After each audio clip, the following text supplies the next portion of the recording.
Another crackdown in China, this time on television shows. The people are calling out the CCP for double standards.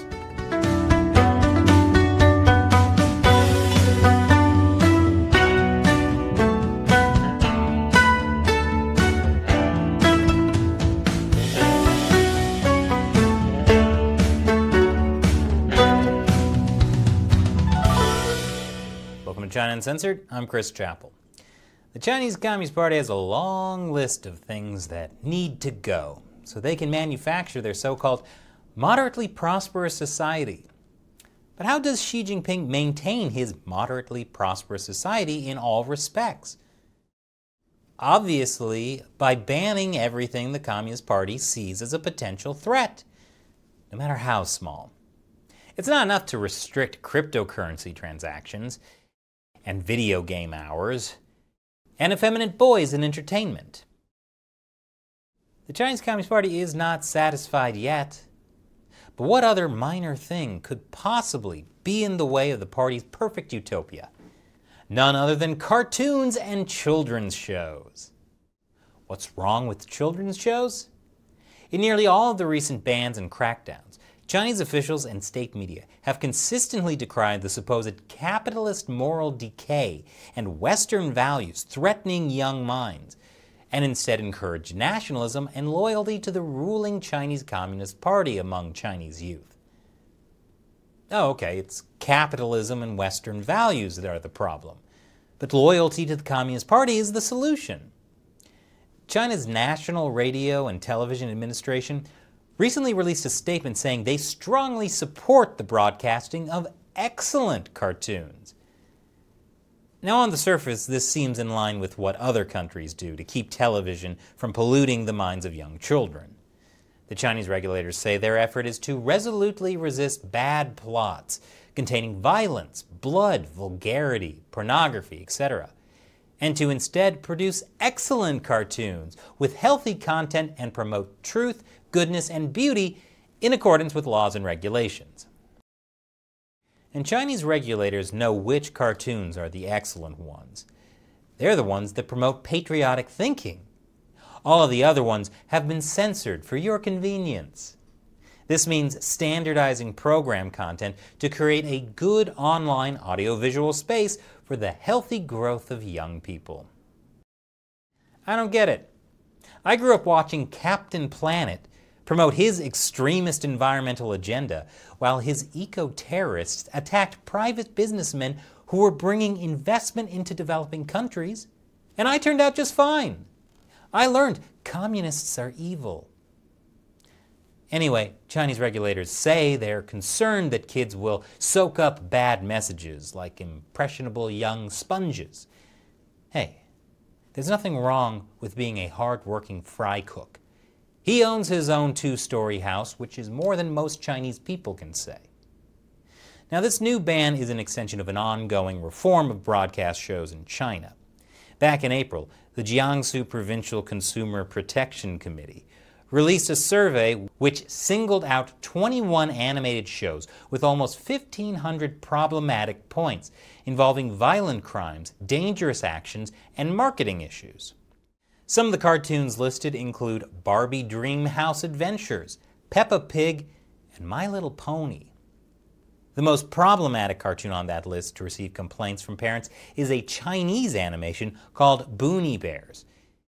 It is accused of having the main character often hold an electric saw, leading many children to use a saw to hurt others, the report claimed. The show is about a bear with an electric saw? Okay, that's pretty violent. But Peppa Pig is arguably worse, what with her nose having been sawed off and sewn onto the other side of her face. Anyway, months later, a new and stricter ban is being put in place by central authorities. A very influential show has been taking off all China's video platforms, and fans are angry. I'll tell you more after the break. Welcome back. Chinese regulators have censored a lot of media content, but nothing outraged Chinese netizens more than when they banned Ultraman Tiga. It was completely taken off all video streaming platforms in China. Ultraman Tiga is a famous television show from Japan's Ultraman franchise. The franchise has been around since the 1960s. It's well known in East Asia and all over the world. So when the 25-year-old series Ultraman Tiga was pulled, there was a public outcry. It wasn't long until the hashtag for Ultraman Tiga taken down skyrocketed its way to the top trending topic on Chinese social media platform Weibo, nearly tripling other search topics. Netizens began using a famous phrase from the show, "Do you still believe in the light?" to question China's media censorship. Part of the big shock comes from the fact that no one knew the ban was coming. Just like with any other ban in China, the Chinese Communist Party can change things at their whim. The staff of Chinese online video sharing platforms simply said the reason for the takedown was content adjustment and optimization. Content adjustment and optimization. That sounds like not the real reason they're taking down a TV series that was first broadcast 25 years ago. Meanwhile, the Jiangsu Provincial Consumer Protection Committee says that the removal of Ultraman Tiga on the entire network may be an autonomous behavior of the relevant platform, which has no connection with the Jiangsu Provincial Consumer Protection Committee. So the video sharing platform blames the local government, and the local government blames the platform. I've seen that one before. The problem with this takedown is that it doesn't just affect underage viewers. It affects everyone who likes Ultraman. And how many people under 18 grew up watching a show from 1996? Wait, 1996 was 25 years ago? But maybe Chinese officials don't have time to deal with the specifics here. They're too busy figuring out what to ban next. And maybe they weren't quite expecting the outcry from fans of the show, which is weird because those fans are exactly the right age to be extremely online. This comment says, "I don't get it. Ultraman Tiga is a show many people have loved to watch since they were young. Not only does it teach the belief in light, but it is also a cherished childhood memory. Besides, it does not bring any negative effects to people." Another comment points out the hypocrisy with taking down Ultraman and not the Chinese classics. Ultraman's Tiga taken down. Journey to the West has superstitious fighting monsters, take it down. Dream of the Red Chamber, currying favors with problematic values, take it down. Water Margin, adversarial relations with central powers, violence and death, bloodshed and beheading, take it down. Romance of the Three Kingdoms, violence and death, political struggles, internal power struggles, take it down. Please block the classic titles shown above. Well, the Chinese regulators didn't censor the 4 Chinese classics. And a few days later, fans noticed that Ultraman Tiga was quietly put back online. And video platform companies declined a reporter's interview, saying that it is currently impossible to give any information on the matter. And while people are celebrating the return of Ultraman Tiga, some people argue it's not the same because some episodes were revised or deleted.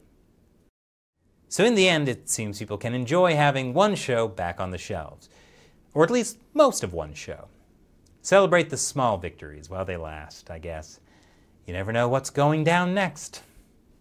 And now it's time for me to answer a question from a fan who supports China Uncensored on Patreon or Locals. This question comes from Mr. Sarvi on Locals.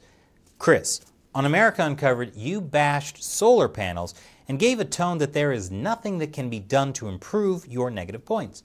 What is your solution for emissions-free / healthy for humans and environment electricity generation on a country-size scale? Wow, that's an important question, Mr. Sarvi.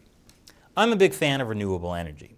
But this episode of my other show talks about the dirty secret behind clean solar energy.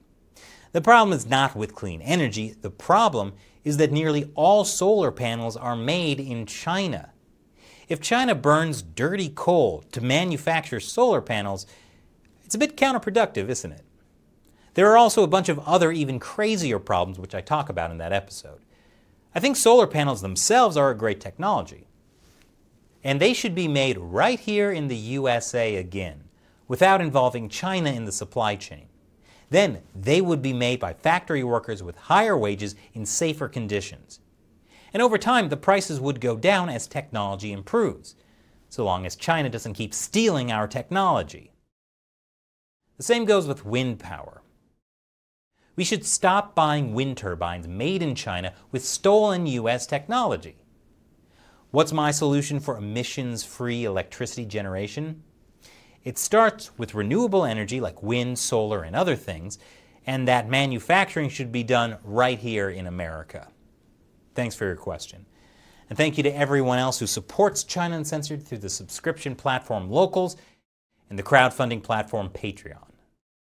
The links to both of those are below. Once again, I'm Chris Chappell. Thanks for watching China Uncensored.